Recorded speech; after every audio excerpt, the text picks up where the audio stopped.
If each of us found 15 cousins, nephews, neighbors who do not vote and coddle them right now until Election Day, I think that would be the start of making a difference. But let's be clear, and let's make it clear to all those MAGA people that we are not sitting still for this shit, right? We are not. So, I thank y'all for having me, and let's get to work.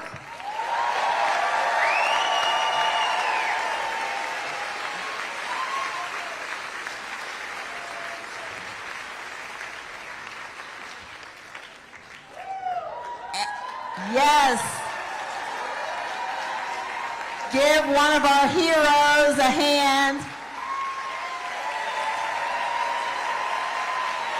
Hey, Rep. Collier, can you hear me? Rep. Collier, can you hear me? Oh, now I can hear you. Okay, all right. Introducing State Representative Nicole Collier. Thank you. Thank you so much. Hello, Tarrant County. I can't hear you, but I am here. Let me tell you, I'm in the midst of the On the Run tour with my fellow Democrats. Now, we're not running from anything. We're running towards protecting our freedom and our vote. And let me tell you, these Texas Republicans are weak. Instead of listening to the voters who elected them, they'd rather take orders from a convicted criminal. So many things have gone up since Trump returned to the White House. Eggs, beef, a lot of the necessities that we need in life. But the only thing that has gone down is Trump's approval rating. Now, he knows that he will lose during the midterm elections. So he has asked his minions in Texas to steal 5 Democratic seats. And I don't know about you, but I don't know one honest thief. So I don't trust them. Republicans want to win so bad that they're willing to lie, steal, and cheat. And they have no problem changing the long-standing rules and processes that we've had in place in Texas. They don't care who you voted for. They don't care that you voted for Congressman Veasey. They don't care about silencing communities of color. They want what they want, and they are willing to knock down whoever stands in front of them. Their privilege knows no bounds. The fact is that they are not like us. We need you to ring the alarm. We need you to let people know that we are the party who stands for freedom and justice for all. We are the party who believes everyone should be treated with respect and dignity. And we are the party who are powered by the people. So we need you to continue to fight, because we will not stop. We will not back down. We will continue to hold the line and resist. So I want to bring to the stage one of my fellow warriors in this fight, our fearless leader, my classmate, and our fighter. Please join me in welcoming Chairman Gene Wu.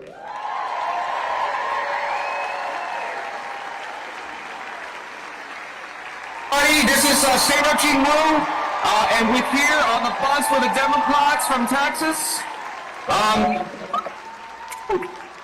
Hey everybody! Just want to say thank you to everybody. We're here, we're fighting for y'all, we're fighting for all Americans, but we couldn't do it without you. You guys, I thank y'all for your letters of support, your text message, thank you for all the donations.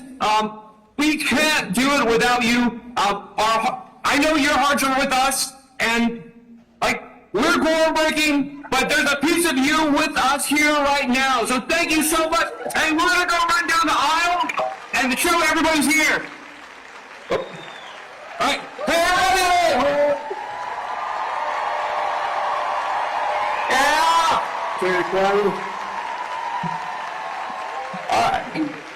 Thank you all so much. Thank you to Beto for helping us out.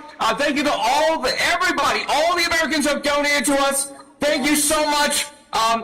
We're going to keep on this fight. We're going to keep going. We're not going to stop until we win. And we're going to win for the American people. We're going to win for Texas. Thank you all so much. Let's keep going. And next up is Congressman Marc Veasey.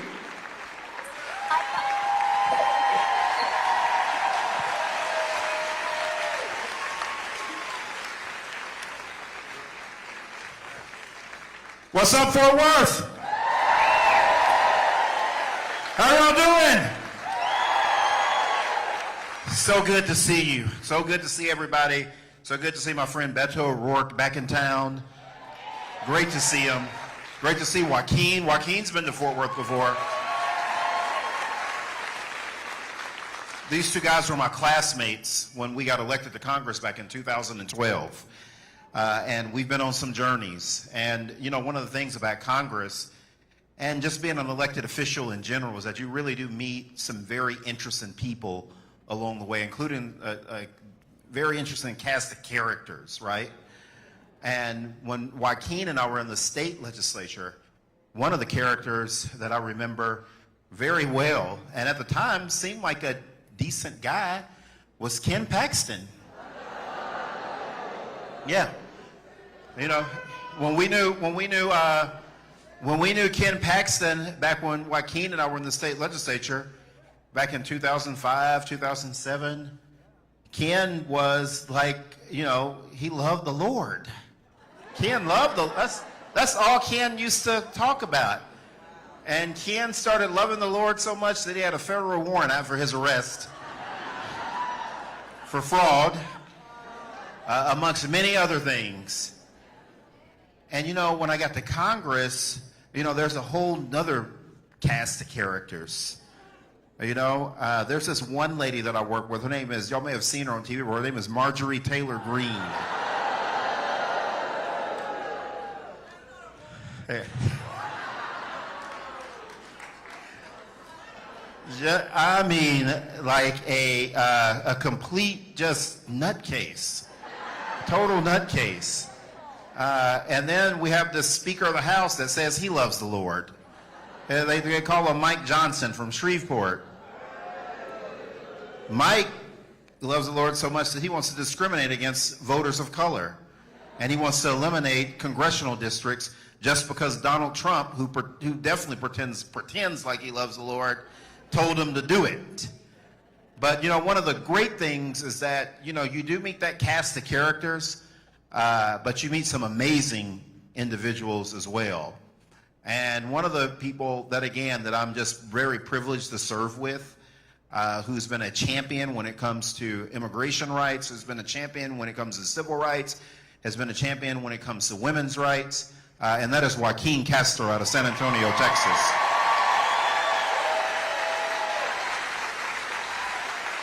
Just an incredible individual, and just like when Beto and my kids sort of grew up together in the house, it's been amazing to watch Joaquin's young family grow up. And one of those other classmates that I talked about, who's also, it's just been amazing to watch him grow. It's been an incredible, and our kids have grown up together, and he has just become such a fighter for all different issues, and it doesn't surprise me that he is here in this unconstitutional law grab that Donald Trump is attempting, that Greg Abbott is being servile and subservient on when it comes to these congressional maps. But he's been there for every fight, whether it's the fight to protect reproductive rights, this fight on redistricting that we're having right now, the fight when it comes to fair wages in the state of Texas and this country. Someone that I was very proud to serve with on the House Armed Services Committee from El Paso, Texas. That's Beto O'Rourke. It's incredible. Absolutely incredible. And the reason why I like serving with these guys is because they know how to fight and they have heart. And that's what we need now.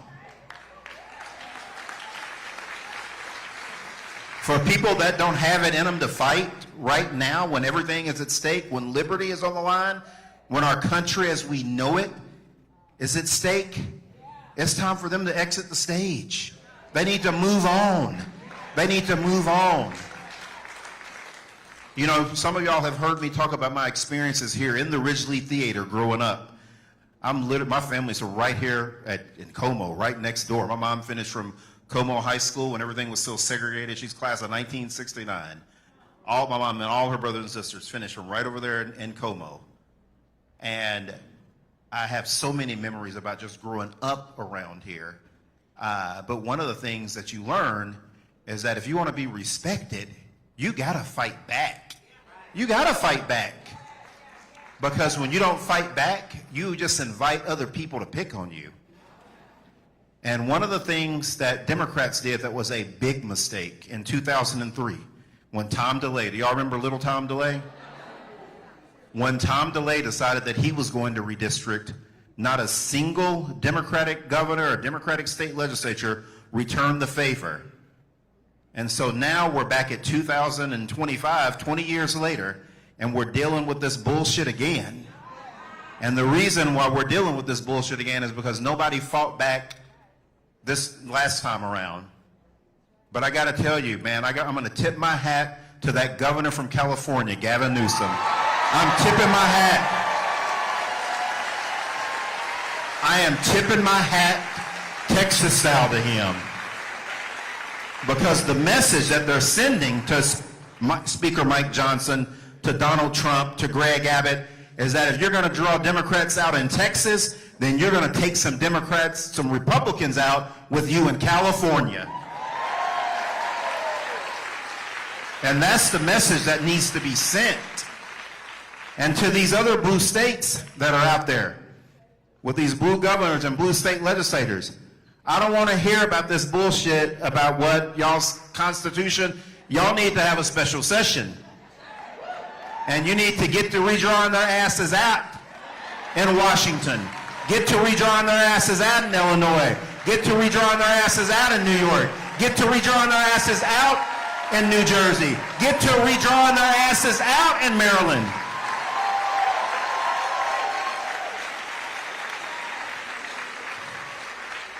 They can come along with the ride with me because ain't nobody gonna miss Marjorie Taylor Greene. I can tell you that much. Ain't nobody in the world gonna miss her. But that's what we need. It's time for Democrats to stop bringing a damn stick to the knife fight. Bring a damn machete to the knife fight. Because if you don't do that, they're gonna keep doing this over and over again. And it is sad. It is sad that on the 60th anniversary of the Voting Rights Act, that we're still having to deal with this. But as long as the likes of Donald Trump keep getting elected into this office, we are going to have to keep fighting. And we need to elevate people to positions of power and representation in this state and in this country that are willing to roll up their sleeves and punch back.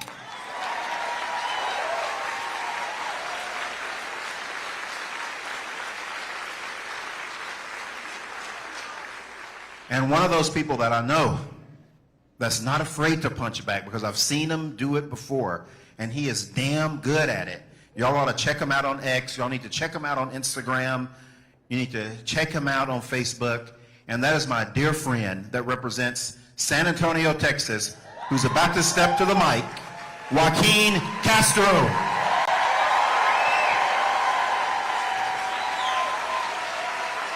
How are y'all, Fort Worth? It's great to be with you. I'm Joaquin Castro and proud to represent my hometown, a little bit south of here, San Antonio, Texas, in Bexar County. Let me tell you, a few weeks before the redistricting happened, these bad maps, they called us in Congress, the Democrats, and they asked us to verify our home addresses. And then they drew us out of our districts. And so I want you to do everything that you can to beat these maps because we need Marc Veasey back in Congress. You won't find a prouder person of being from and representing Fort Worth than my very good friend, Marc Veasey. Thank you, Marc, for so many years of service.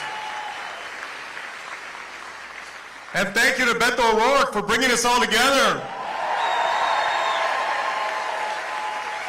And not just bringing Texans together, but if you've seen him in Kansas City and New Orleans on the East Coast, you're doing an incredible job. Thank you so much, Beto. I was very proud in 2003 to be part of the group of Democrats who left the state for Ardmore, Oklahoma to beat Tom DeLay in that redistricting. And we beat them for several months, but they finally passed their redistricting plan back then. And Marc is right. We should have learned our lesson back then because even though we had more Democratic governors at the time, in fact, when we went to Oklahoma, there was a Democratic governor in Oklahoma back then. But we've learned our lesson now, and we need California and Illinois and Washington State and Maryland to make sure that if they're going to mess with Texas, that those states are going to empty out the Republicans from their congressional delegation.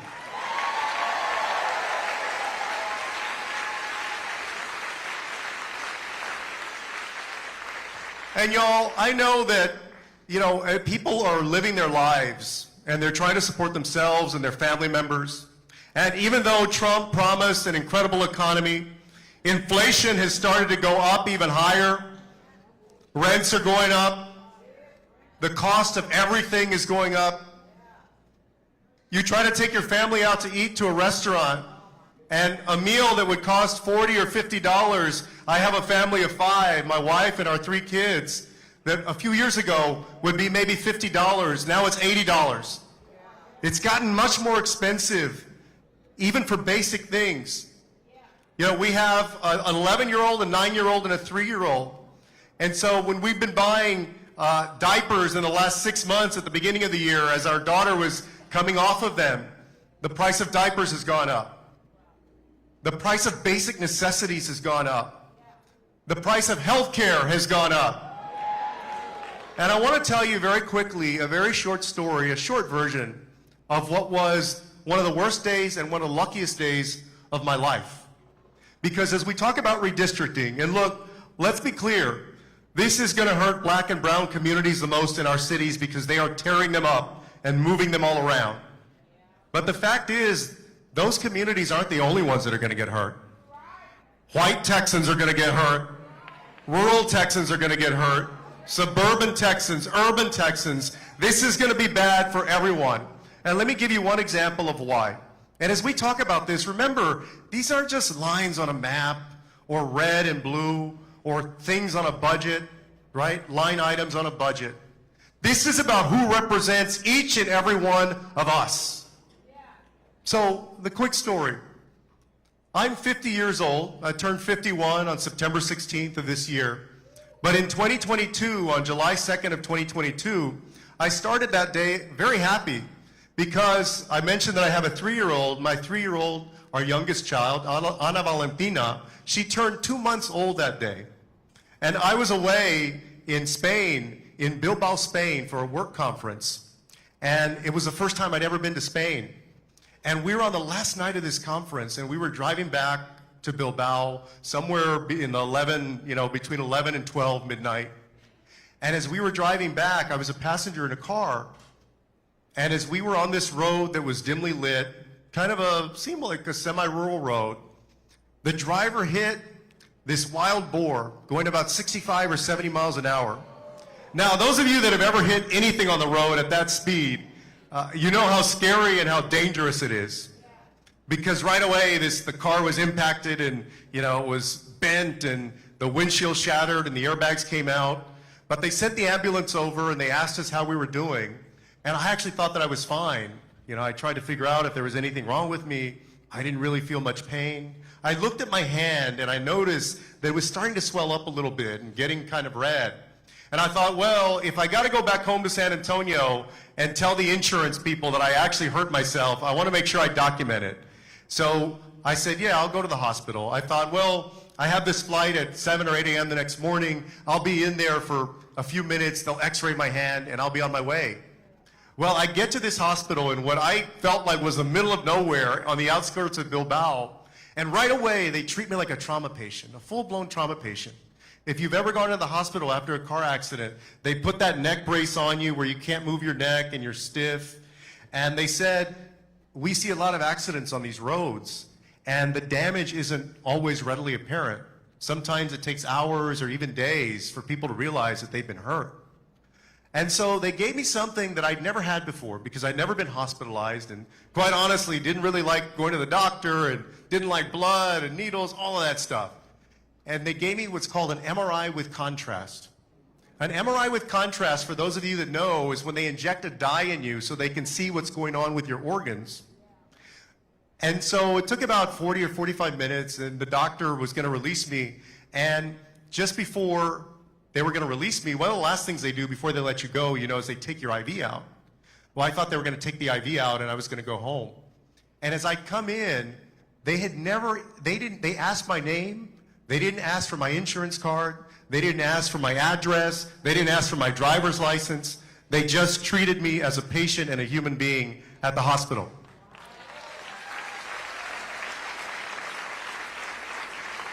But the doctor came back over, and we were in these closed-off rooms, not with walls, but with curtains.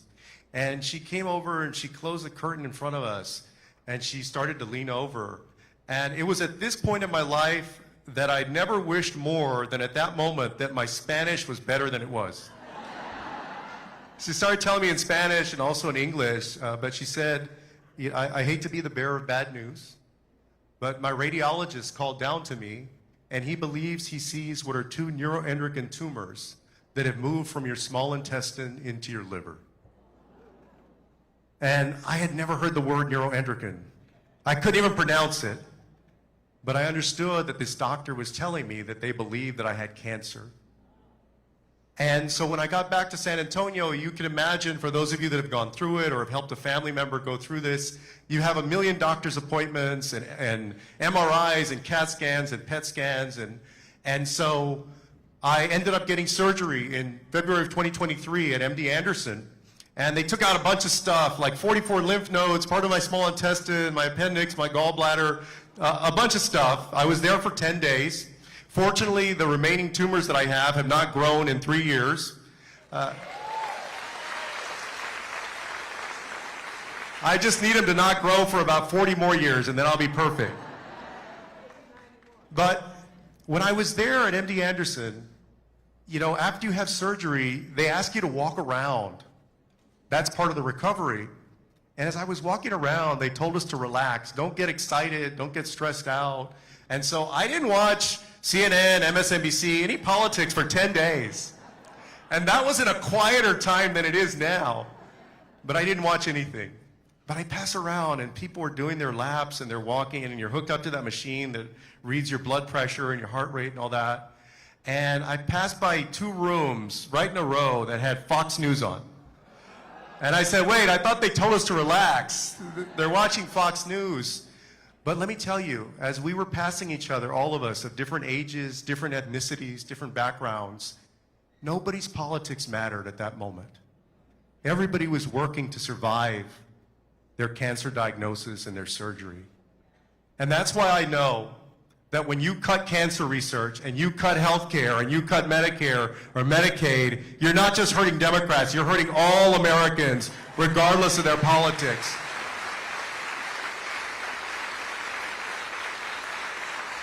And there was one line because I had to go get a treatment of a drug called lanreotide. This drug, and it's worked for 3 years, is supposed to freeze the growth of the tumors. The list price on that drug, when I first saw it, when they were billing my insurance company, which at the time was Blue Cross Blue Shield, because I had to become an expert on insurance, on premiums and deductibles and co-pays, and then there's another category of drugs called specialty drugs that you have to make sure are covered in your plan. Otherwise, you'll be paying thousands of dollars, or you won't be able to pay, basically. This one drug, lanreotide, that I have to take every month, the list price on that drug was $24,000 per injection. So when I say that redistricting and this fight will affect every single Texan, what I mean is that I don't want 5 more people who are going to vote against vote for taking away people's health care. I don't want 5 more people who are going to take away ACA subsidies. I don't want 5 more people who are going to strip people of Medicaid coverage or Medicare coverage or Social Security. Because this is a matter of life and death for so many people in Texas and across the country. And it's not just cancer. Cancer is one type of illness. There's sickle cell and Alzheimer's and dementia and diabetes, as my grandmother passed away from years ago. And so I hope that you all will share the stories in your lives and why this is so important. Because it's not just lines in a map, it's people's lives. We need more Marc Veaseys in Congress, not more people who are going to be cowards, afraid to stand up to Donald Trump. Texas Democrats are standing up to Donald Trump. Republicans are running scared from Donald Trump. And let me tell you, in Texas, there has not been anybody who has stood up stronger, who has fought back harder than my great friend, Beto O'Rourke. Beto is doing it all. And he's going to win that lawsuit against Ken Paxton.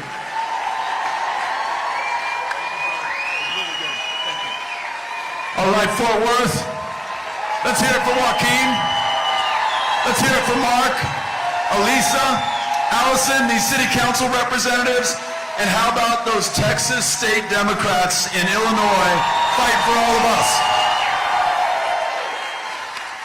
I got to tell you, I don't know how you feel, but I needed all of this. I needed all of them. I need all of you. We need each other right now. This is a season that tempts us to despair. Just look at. Just look at this unfortunate soul who's having a hard time in her life right now.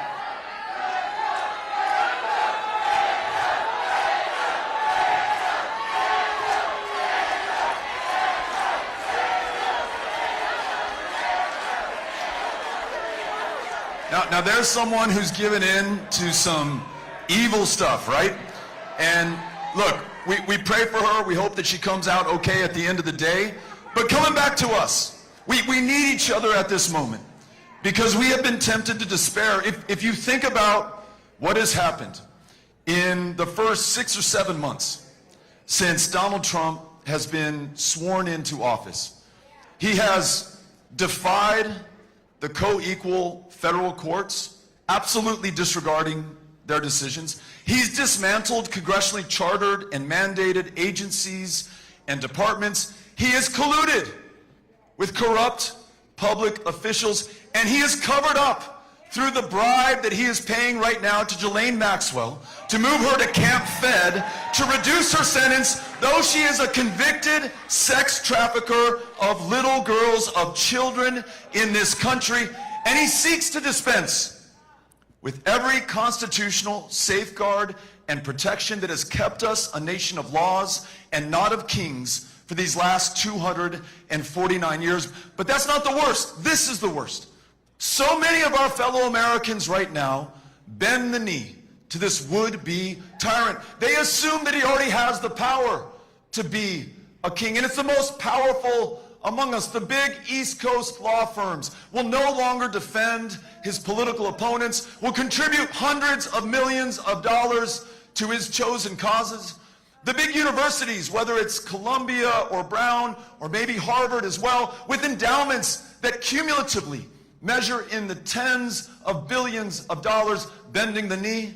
The big media companies like Paramount, which owns CBS, not only are they paying a fine, they're canceling Stephen Colbert because he speaks the truth to Donald Trump. They're bending the knee.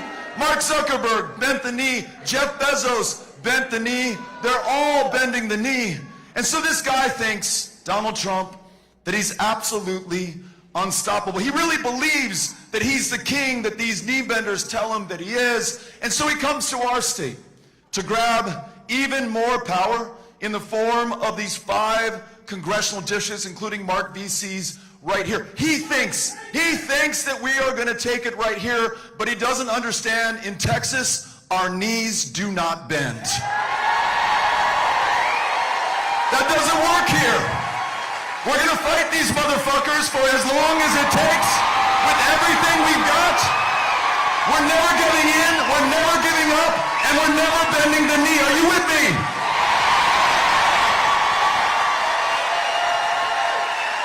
This guy and these Republicans are running scared.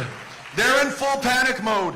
That is why Greg Abbott is trying to remove these House Democrats from office. That's why he's threatening to charge them with second-degree felonies. That's why he's threatening to hunt them down with state troopers, now with Kash Patel, who was busy covering up for Donald Trump's involvement with Jeffrey Epstein, now sending the FBI to go try to find these folks in Illinois or wherever they may be right now. They are panicking because he gets that if he cannot steal these 5 seats, his policies are so deeply unpopular in America, whether it's cutting millions off of Medicaid, whether it's these Gestapo tactics that are terrorizing our fellow Americans all across this country, or the massive transfer of wealth in the hundreds of billions of dollars that you generated that is now being sent to the wealthiest 1% in this country. There is no way that he can win the 2026 elections on that record without cheating. So he comes to us. But listen, I don't think he understands what he's up against here in Texas. Not only is it the folks who are here right now, not only is it those 54 brave Democrats who broke quorum to deny them the numbers to redraw these maps, but it is everyday Texans in every single part of the state. And perhaps the last place that they'd expect to see us coming is Tarrant County, Texas, right here in Fort Worth. Well, Donald Trump, here we are. You have met your match. And we're going to fight him each and every day with everything that we've got, because listen, if we allow them to steal the election of 2026 right now, in the summer of 2025, that consolidation of authoritarian power that we've been warning each other about, I think it is almost unstoppable after then. That means more masked, plainclothes federal agents without warrants or badges sweeping our fellow Americans up off the streets. That means more of Trump's and Abbott's and Paxton's political opponents targeted for vengeance and persecution, and yes, even for political violence. And it means that if we do not return Marc Veasey to that Congress, if we do not win a majority, then a Republican majority, those quisling, corrupt cowards, they will roll out the red carpet for a 3rd Trump term, and we cannot allow that to pass. Are you with me on this? That is what we've got to stop. And so we tell ourselves that we must fight. But let us no longer say that we're going to fight back, or that we're going to react, or that we're going to respond, or even that we are going to form the resistance. Instead of fighting back, let's take the fight to them. Let's get off of the back foot onto the front foot, off of defense onto offense. Let's take this to every fucking county in the state of Texas, every state in the union, everywhere we have to go. Meet them on every front. Fight until we win. And what that looks like, you know, as Elisa Simmons said, I was sued by Ken Paxton not once but twice this week. But we didn't react, we didn't respond, we didn't defend. We took this fight right back to him and we sued him in court in El Paso, Texas. He tried to stop us from holding this rally here today in Fort Worth.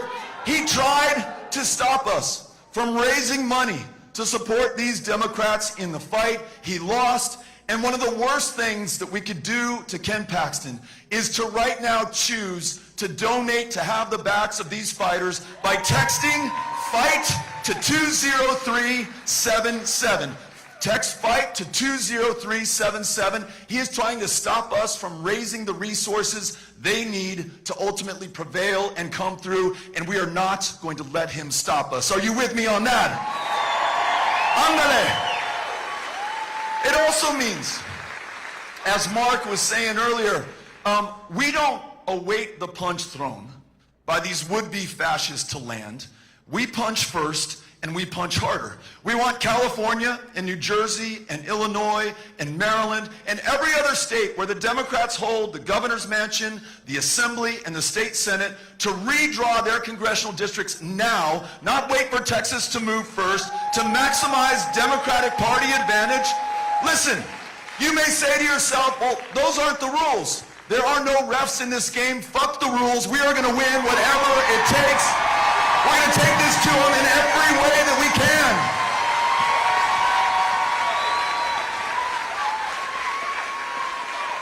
It means joining the Tarrant County Democratic Party and going out there and meeting those voters now in 2025 who are going to decide that election in 2026. It means signing up with Powered by People, where we will train you to become a volunteer deputy registrar, and we'll send you out where we know that there are eligible voters who are not yet on the rolls, likely to be Democrats, and we bring them on and then stay in touch with them throughout the voting process to navigate these obscenely complex voting laws in the state of Texas to make sure they cast a ballot. Check this out. Last year, the voting rate for 18 to 29-year-olds across the country was 42%. Texas typically performs lower. Those 18 to 29-year-olds that we registered and Powered by People and stayed in touch with turned out at a rate of 79% in the election last year. So let's get more of them onto the rolls, turn more of them out to vote, and win more elections up and down the ballot.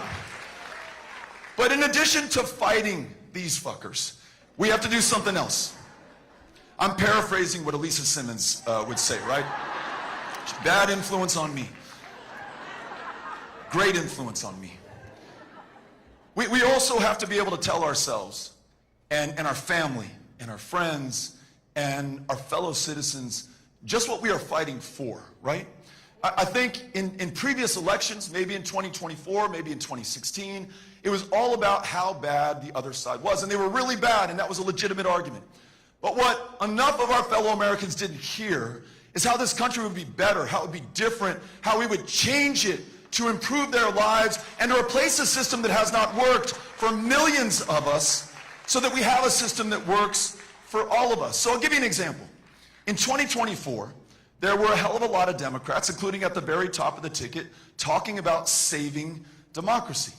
And there were a lot of people in Texas who were like, what the fuck are you trying to save? It is harder to cast a ballot in this state. It is harder to register in this state than any other in the union. I don't think that's a democracy. In this state and in others, you can spend an unlimited amount of money. Elon Musk spent $300 million trying to purchase the outcome for his preferred candidate for the presidency. That does not sound like a democracy. In this country, thanks to Citizens United, corporations are equated to people. Money is speech. Corporations can spend unlimited amounts of money trying to purchase the outcomes, not just of elections, but of legislation and the future of this country. And you don't think it's a democracy when members of Congress can choose their own voters instead of the other way around. So instead of trying to save something that wasn't working for us, how about we build something that's worth saving in the first place? Overthrow Citizens United, pass the John Lewis Voting Rights Adjustment Act so we can vote in the state of Texas, get big money out of politics, remove politicians from redistricting, and return the power, all of the power, back to the people. But this political democracy that I'm talking about will not be possible if we don't also have an economic democracy. Because if folks cannot get what they need from a government of the many, soon enough, they're going to be open to getting what they need from a government of the few, or a government even of only one. And what they're asking for is not a lot. Like, what if we guaranteed that if you work one job, that is enough to take care of yourself and your family, to be able to afford to buy a home here in Fort Worth or wherever you live in America? What if we guaranteed through universal health care, Medicare for all, that if you need to see a doctor, you can see a doctor when you're sick, before you're sick. And so that you don't get sick, we want to guarantee that you have access to fresh and healthy food, clean drinking water, the time and space to exercise and move your body and spend those hours with your family. That's what makes life worth living in the first place, right? We don't lack for resources. We're the wealthiest, most powerful country on the face of the planet. We only have lacked for the political will to get this done. So here's another idea. What if, and this is going to sound crazy to you, but we treated everyone with the dignity and respect that they deserve as human beings. That when we say we are for human rights, we're for everyone's human rights. When that transgender American is being targeted, we stand by that transgender American. They're not disposable, they're not expedient, they're not inconvenient, they're a fucking human being and treat them like one, right? And women, how about this one? Every woman makes her own decisions about her own body, her own future, her own health care. And you know what? I know that in Texas we can make that happen because in Texas we made that happen. In '73, abortion was just as illegal in this state as it is today. But we didn't wait for someone to ride to our rescue. 3 very young Texas women, attorney Linda Coffey, Sarah Weddington, 26 years old, Jane Roe, prevail upon an all-male United States Supreme Court to render the Roe versus Wade decision, which stood the test of time for 49 years. If we did it once, we can do it again. Message to Donald Trump, do not fuck with the women of Texas because we are coming for you. And imagine taking these human rights on the road around the world, no longer being complicit in the bombing and the starving and the slaughtering of tens of thousands of innocent children in Gaza, and instead using the awesome power of this country to work with other nations around the world to finally establish a sovereign, independent state for the Palestinian people, to work for their safety, the Israelis' safety, the safety of everyone in that region. No longer spending your tax dollars on bombs that are killing innocent people and flattening hospitals and schools, but sowing peace and reaping prosperity, not just for that region, but for all of us. And then how about this? What if we brought that same thinking back home? And we no longer had to worry about these mass plainclothes agents driving up in front of our house or to our school or to our church or to a hospital, which is what they're doing today, and rounding up our hardworking fellow Americans. They might be here undocumented, they might be here documented, they may be U.S. citizens born on this soil. We don't know, because there's no due process, there are no constitutional protections. This is being done in our name right now, and it must end. And in order to stop it, we imagine a future where we rededicate ourselves to the Constitution, to ideas like due process. And then this one. And I know that Joaquin and Marc agree with me because they've been absolute champions for this. Check this out.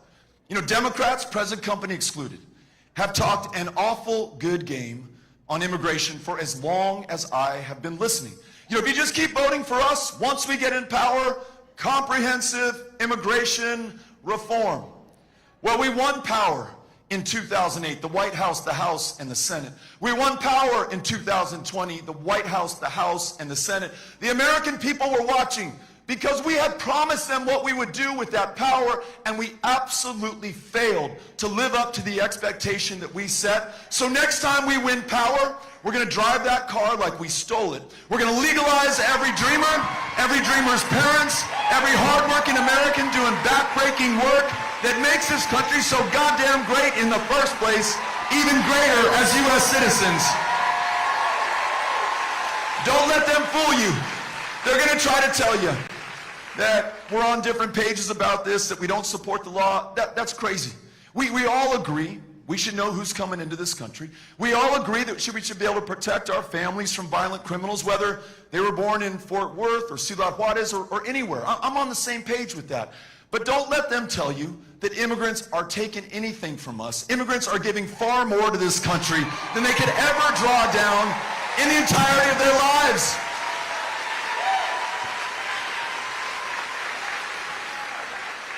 Now I'll close with this. Imagine a Democratic Party that actually fights for these things, that doesn't submit, that doesn't bend the knee, that doesn't roll over, that doesn't give up before the fight has even begun. I want the National Democratic Party to look at the Democrats here in Tarrant County, the Democrats here on this stage. This is what a fight looks like. Are you all ready to fight? Will you stay in this fight for as long as it takes? When you go home and you talk to your family members or your friends at work on Monday or at school and they doubt that this is possible because you're still fired up from today and you say, hey, we can do this, we're going to fight, we're going to overcome these bastards. I don't care that we're up against the most powerful man in the world who is funded by the wealthiest people on the planet. I don't care that he has the Supreme Court, the Senate, the House, the governor's mansions, the legislatures across this country. I don't care. Because check this out. You tell them this. I want to remind you who we are, what we're made of, and where we come from. For the 249 years of America, we have come up against some mighty odds, and we've overcome them at each and every turn. We defeated the British Empire, the most powerful force on the planet at the time, to secure our independence and freedom so that we would never be ruled by kings, and we're not about to start now, right? We defeated the armies of the Confederacy. 300,000 young Union men sacrificed their lives. They're 17, 18, 19 years old to establish that never again could one American own another. And it wasn't even 80 years later that men from this very community landed on those beaches in Normandy in June of 1944, again willing to give their lives to defeat fascism halfway across the world, to protect this democracy here at home. And then the generation that followed them, right here in Fort Worth and cities throughout the country, peacefully and nonviolently, went up against the elected and armed thugs of Jim Crow, and they won full civil rights and political rights for every single one of us, regardless of the color of our skin, of our gender, of our country of national origin, of any difference between us. We are the lucky heirs of all of that service, all of that struggle, all of that sacrifice that has come before. And what we do with this great inheritance, that is going to define us in the eyes of history, and it is going to determine what is possible for this country going forward. We cannot be found wanting at this moment of truth, and we must not allow the moment to pass without a fight. So I ask you to do all you can with what you have, wherever you are, today and every single day going forward. I promise you, if we will do that, we will overcome this challenge as well. We will win this country back, and we will make it one worth saving going forward. Thank you, Tarrant County, Fort Worth, these great speakers for coming out tonight. We love you guys. Let's fight.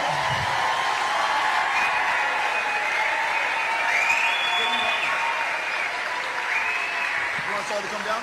Yeah. Come on down, guys. We'll come down here. Okay, folks, we're going to do a group picture with all of you, so if you just stay standing where you are, we would love to get a group picture. We have some signs over here. They're getting it set up right away. Okay, Chris, you want to go ahead? All right, here we go. Everybody look over here. On the count of 3, Fort Worth. 1, 2, 3. Oh, wow. Beautiful. Wonderful. Thank you all so much.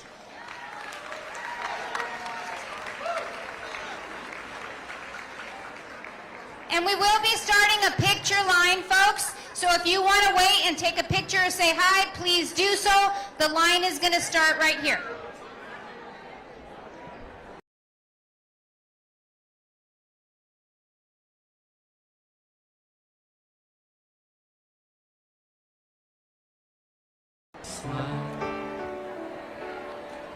And I knew if I had my chance that I could make those